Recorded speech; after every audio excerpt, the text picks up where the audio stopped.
Hello people, welcome back to this episode of audio podcast. Today we are going to discuss about AIDS and cancer, one of the most fatal disease and most important topic of need and both. AIDS stands for acquired immunodeficiency syndrome. This means deficiency of immune system. हमारे immune system का धीरे धीरे धीरे धीरे कमज़ोर होना और ये डिजीज़ हमें अपने ज़िंदगी के दौरान मिलती है. हम इसे लेके पैदा नहीं होते. It is not a genetic और कंजेनाइटल डिजीज़.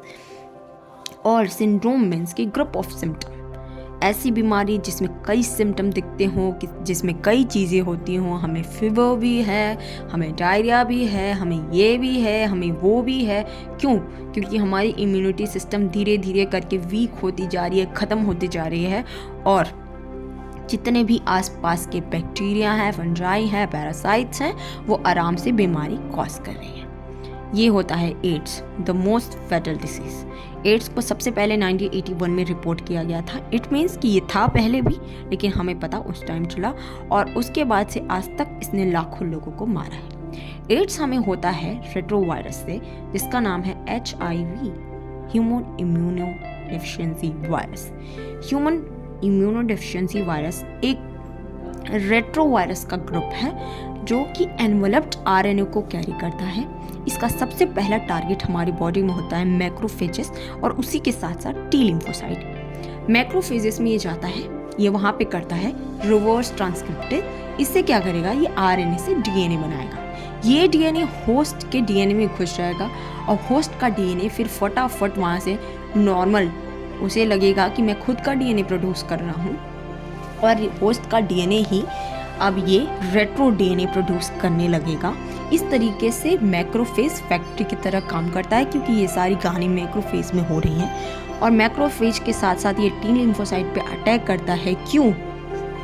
क्योंकि टी लिम्फोसाइट एक हेल्पर सेल होता है जो कि बी लिम्फोसाइट को, मतलब हमारे इम्यूनिटी सिस्टम के बी लिम्फोसाइट को ये मोटिवेट करता है, ये हेल्प करता है कि आप प्रोड्यूस करो प्रोटीन. वो प्रोटीन ही हमारी इम्यूनिटी सिस्टम को बनाती है. पर ये इतना चालाक वायरस है कि ये डायरेक्ट अटैक कर देगा टी लिम्फोसाइट पे कि ना हेल्प होगा, ना प्रोटीन बनेगा, ना हमारी इम्यूनिटी सिस्टम काम करेगी. दैट्स वाई इसका नाम है इम्यूनोडेफिशिएंसी, क्योंकि ये इम्यूनिटी सिस्टम को स्ट्रॉन्ग ही नहीं होने देता. अच्छा, ये होता कैसे है? ये होता है ऐसे लोगों को who have sexual contact with infected person और मल्टीपल सेक्सुअल पार्टनर, या फिर जो बार बार ब्लड ट्रांसफ्यूजन या कंटामिनेटेड ब्लड या ब्लड प्रोडक्ट के कांटेक्ट में आते हैं, या फिर इन्फेक्टेड नीडल, जैसे जो ड्रग्स लेते हैं इंट्रावेनस और डायरेक्ट इंजेक्शन को अपने अंदर पेनिट्रेट करते हैं, तो वहाँ केस में भी ये ट्रांसफर हो सकता है. अ मोस्ट रेयर केस होता है वेयर इन्फेक्टेड मदर से ये बेबीज़ में ट्रांसफ़र होता है. But we have to note it is not a genetic disease. तो ये प्लेसेंटा के थ्रू ट्रांसफ़र होता है, ना कि DNA के थ्रू. अच्छा, ऐसा हम ये भी मानते हैं कि बॉडी लिक्विड से ट्रांसफ़र होता है, पर इसमें भी एक्सेप्शन है. ये सलाइवा से ट्रांसफ़र नहीं हो सकता है. It can not be transfer through kissing और टच. ओके, इसको अवॉइड करना ही बेस्ट थिंग होता है, क्योंकि NCERT में कहा गया है prevention is better than cure and don't die of ignorance. क्योंकि एड्स एक ऐसी बीमारी है जो केयरलेस बिहेवियर से ही फैलती है. इसलिए NACO, that is national AIDS control organisation and NGOs और WHO, इन्होंने कई हेल्थ कैंपेन स्टार्ट किए हैं जहाँ की ब्लड और ब्लड प्रोडक्ट्स को सेफली ट्रांसफ़र करते हैं, इंश्योर करते हैं कि अच्छे से नीडल और सिरिंज का डिस्पोजल हो in private hospital and clinic, free distribution of condom and controlled drug abuse, educating, हर चीज़ ये करते हैं. और प्रमोशन तक करते हैं कि आप चेकअप कराओ, आप HIV के बारे में जानो, हर चीज़ करते हैं. तो आपको बस इतना करना है कि कभी भी एड्स के पेशेंट को बैन फ्रॉम द सोसाइटी नहीं करना है, क्योंकि ये टच से नहीं फैलता. और जितना हो सके आपको नॉलेज ट्रांसफ़र करना. That is what written in NCERT.